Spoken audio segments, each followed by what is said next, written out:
Hey, how's it going, Jelly Squad? It's got Darkside here from Jelly Crew Gaming back with another reactionary video, this time to the reveal stream of Destiny 2, released earlier today. Here we have Masaro18. How's it going, man? Yo, yo, what's up, guys? And man, we both got a chance to watch the reveal stream earlier on. We got to see some gameplay footage.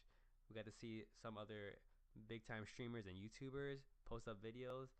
Oh my god, it was just so much great content today. I mean, I was so surprised that the reveal stream was 1 hour long. I mean, there's so much to talk about, but let's start off with what was your reaction to the entire event?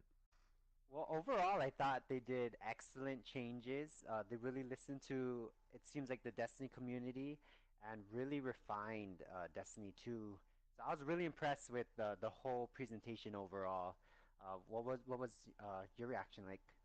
Dude, I was so surprised because when they were talking about a gameplay reveal event, I was thinking like the typical E3 where, they drop a little gameplay trailer in the beginning, maybe like a couple minutes, 5 minutes, and they do one of those like pre-rehearsed gameplay event where it's like, hey, check this out, check that out, and it's like 15 minutes long. And it's like, well, that's Destiny 2 gameplay, guys. But man, it was a 1 hour event. They did this entire breakdown of what's to come, what to expect, just some of the changes, but they got into great details and talked about a lot of different things. And I was just so blown away. I wasn't expecting this, and I thought it was great. Yeah, me too. I mean, a lot of new things, like you said, and they really went into detail about every improvement that they implemented. Yeah, so let's talk about one of those improvements since we're talking about it. The major thing that they wanted to start off, which was great to start off, was because Destiny One lacked great storytelling, and right off the bat they said that we're gonna have a revamped cinematic campaign. They've been heavily emphasizing the cinematic term every time they've been talking about story mode, a new campaign mode, and now they're going to be doing it. And not only will there be a campaign mode, there's going to be extra story missions, strikes, nightfall, raids, and way better patrol system than we had before. And if we just talk about the campaign alone, it looks like it's going to be great. There's so much cinematic. It looks so beautiful. Great storytelling, especially of characters that we really loved, but we never really had a chance to see in the first game. But now we get to see them more. I mean, what are your thoughts, Masaru? Yeah, I feel the same way. It seems like the Destiny, the first one, it kind of lacked the storytelling. I mean, they hit a lot of content in those Grimoire cards. So it's like you really had to go out of your way or be interested in that to kind of reveal some of the underlying stories about like weapons and some of the lore. It seems like I'm pretty sure they're gonna have that same thing with Destiny 2, but it seems like they're bringing a little bit more of the storytelling out. And of course, who doesn't want more cinematics, right? Yeah, exactly. More cinematics. Like we saw today in the reveal stream, there was more cinematics than probably all of Destiny 1 combined. In just this reveal That's stream true. alone. Just on the first mission alone, it was unbelievable. And it was great cinematics. Great It's interaction really between good quality, characters. yeah. Yeah, exactly. Good quality. It really makes you feel like you were getting the feels while watching these cinematics, these character interaction. It felt good. And it was another great part to notice was in that very first mission. You're literally fighting next to Zavala, and in other parts they show you fighting next to Cade. Then you saw Ikora. Oh my god! Just this is what Destiny One should have been, and so excited. Yeah, I thought it's pretty cool that the first mission, Homecoming, we got to fight alongside Zavala and Ikora, and then on top of that, we're going through the tower, and then you're going through the marketplace, and then where the speaker's at, and then you go behind the door that's been there all along, and then you see that there's like a whole city behind there. Yeah, it's like a whole marketplace. It was so cool, Yeah. revealing all these cool new places to explore, new features right there in the reveal. Oh my god, it was so amazing. Exactly. But yeah, overall, it seems like the cinematic storytelling and all these great single player features are going to come back better than ever with even more things to do. But moving on to the next topic, they were really emphasizing this, how they really rethought the whole weapon layout, and they wanted to break it down. Instead of doing your whole primary, special, and heavy, it's now broken down as kinetic, energy, and power weapons. What did you think about it, Masaru?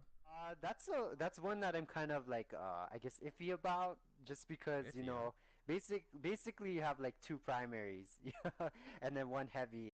We discussed kind of a little bit before, but like boss encounters are gonna be quite different because you won't have that like sniper and or shotgun alongside your rocket launcher or machine gun. That one I'm kind of iffy on. I kind of want to see more as to how the mechanics play out with the weapons. Yeah, it's a great point. I mean, we're all used to, like in that, for example, Axis, we're used to bringing out our Unto Dust, unloading on him, and then switching to our Lord of Wolves to do all this crazy DPS. But now we're only gonna have one of those special boss, quote unquote, boss melting kind of weapons to use, right? It's gonna be very different, Yeah, you know. Not only is very, it gonna very change different. PVE, it's also gonna change some PvP because now you're gonna have two types of primaries to be using in combat. I mean, Exactly. that's game changing, you know. We're so used to saying like, okay, I'm gonna go with a hand cannon. No, this man, I'm gonna go with a scout rifle. Now I'm gonna go with an auto rifle. But now it's like you can have one of each primary that you feel most comfortable with in that map. Yeah, well, they really gave much more flexibility, but with that, I guess there's like the pros and cons to it, and I still need to wait and see how that plays out. Yeah, we really do like not until we get our hands on it. We play when we get to play the beta coming this summer, and once the game comes out, Ooh. we really know its true impact on the game itself. But I think initial thoughts, I think it's really cool. It really diversifies PvP because now you Hmm. can play different styles without having to go to your to your menu, switching out weapons. You'll have those two weapons to switch to depending on your on what what's happening during the fight. It does change PVE, like what mentioned before, Yeah. but now you're not gonna. I mean, I think they did this change because they felt that special weapons were just too overpowered in Destiny One, and heavies are also good too. So maybe they figured to combine the two to have less of this, shotgun meta, sniping meta. But I think it's pretty interesting. I mean, we got to see how it plays out, right? Yeah. But I guess talking about like the whole PvP changes, a big PvP change that they mentioned, and Masara was quick to correct me on this, but they said that across all game modes, I just thought it would be trials, skirmish and whatnot was gonna be 4 versus 4, but it's across all game modes. So if a lot of the returning ones like Clash and Control, if they're coming back, it's now going to be 4 versus 4 PvP. No longer 6v6. There might be a Rumble. I'm not sure. That's not been confirmed yet. Maybe not. Maybe in a future expansion. But right now, all PvP game modes will be 4 versus 4. That's a big change. What do you think? That's huge change. Since I'm not really a PvPer, uh, Come on, I don't don't short. know. Don't you've done your share of trials and you play PvP with us. Well, you know, for our clan, we have a bunch of people, so it's kind of sad to see 6v6 go away because some people are gonna be left out. But I think 4v4 is actually a good change because you get like the four best players you possibly can, and you play with them, and I think it'll make it more competitive versus like we play 6v6 games. Sometimes you have maybe one or two people struggling, and they can actually bring down the whole crew. But I think with 4v4, everyone's more kind of reliant on each other.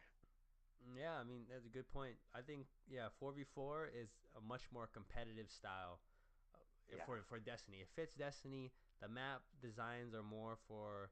I mean, 3v3 felt great, in terms of skirmish trials, but I think 4 versus 4 fits the map designs like perfectly.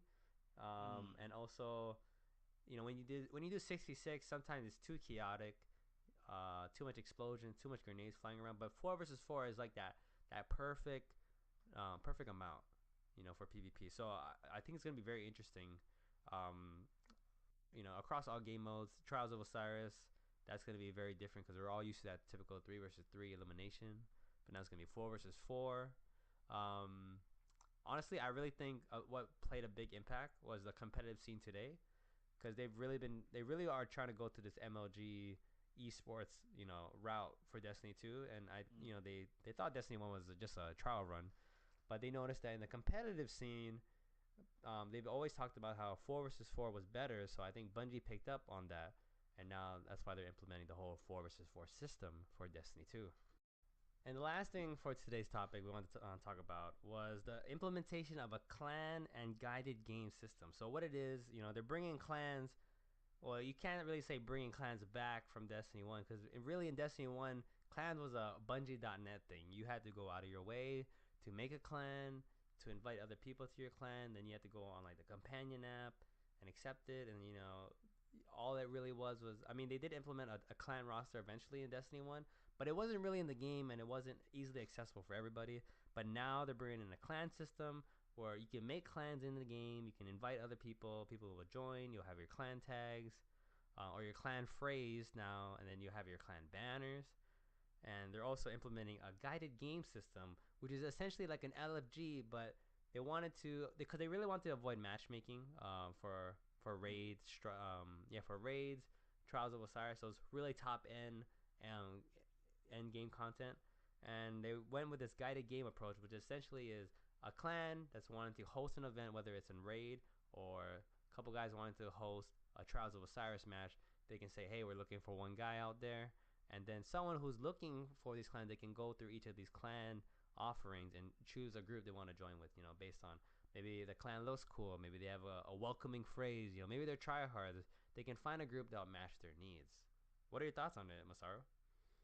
I thought it was a very clever implementation. I mean, it's really what the game needed, I thought, and for them to kind of bring that, it really brings the social element to the next level.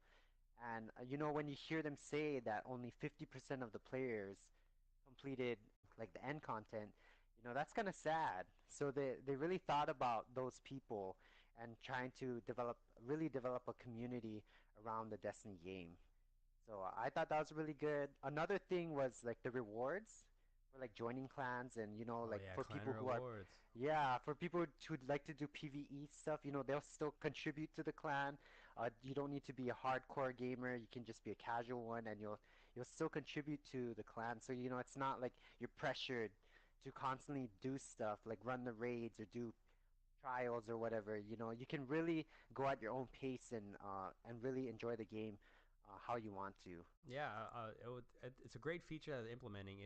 I thought it was a great alternative to just simply putting in matchmaking for raids and Trials of Osiris. And like they hit the nail on the head by saying that online play can be very toxic, and they know that. You see these posts on LFG saying no squeakers or quick run. If you fail, you're getting kicked immediately. Like there are groups like that, so they wanted to Yeah. avoid any possible toxicity with simple matchmaking, raid matchmaking, and did this feature where it's like if you want to do it, then you can utilize this tool, but it's not like you're forced to be paired with other people. Now it's like if a clan is willing to offer a service to play with other people, then it's like they know what they're getting themselves into. Then other people on the other end will they can choose the group that will fit them best. Yeah, and it's only like well, from what it sounded like, it's only like one or two people. Which if you have a clan and you have some experienced members, like you can really help. What do they call it? Like shepherding, Yeah, Sherpas. like yeah, Sherpas. Through the raid content and help them out. Then they can get an understanding. And like they said, they might have a really good time with your clan, and you'll make new friends. Just like yesterday, I was playing with a group. We beat Axis, and we all thought everyone was pretty cool. We were making a lot of jokes, having a great time. We all sent friend requests, but there's times when you're joining other groups and people are not clicking. People are getting frustrated. Some people start saying bad comments about another person. Then you just break up. Then that's you don't want to add those kind of people. But Yeah, you really don't. And with the matchmaking system, like you're kind of like they will eventually find their place, Like maybe they don't have a clan that is like that. They'll know not to join them again. And then they eventually, if you do it enough times, you're gonna run into people that you really enjoy playing with. yep. Well, overall, we're kind of running low on time here. But any last words regarding the Destiny 2 gameplay reveal that happened today, Masaru? Oh man, uh, So much to choose from, right? Uh, I know so much to choose from. Lots of like, just overall, I think they did a really great job in like listening to the community, improving on the game, and really making a polished game. It seems from the initial clips that we saw. For What are me, your I mean, thoughts, God it's simple. It's so simple. Melee supers, amazing. You know, great effects. You feel like overpowered. Hopefully, it gets balanced in PvP. But PvE wise, it's amazing. I mean, that warlock, you're freaking floating in the air, firing off all these, sword slashes, melting enemies. Oh, and then you have Mr. Ooh. Captain America, Defender, Titan. Throwing the shield around, hitting people with that shield, and then you have the staff with the hunter. In my opinion, when I saw those supers, I was like, "Whoa, this is like they're really special now." I mean, they were great in Destiny 1. Oh wow, I was really blown away. I did not think supers were going to be like this in Destiny 2, and for me that was like that was a home run for me. Like those amazing supers. Yeah, It's crazy. completely different from the ones that we have. So they really developed the game from the ground up. They did. They saw that Masaru relied too heavily on a self res, and they took it away. What? Took it away. What? Yeah. Oh no! Oh no! Well, thanks for watching our How do video, you know? guys. No, just kidding. For our next video, we'll probably get into other topics such as supers and weapons and whatnot. But for our initial reaction to the real reveal stream, we thought it was great. Thanks for watching. Like, comment, subscribe, and tune in for more. Thanks.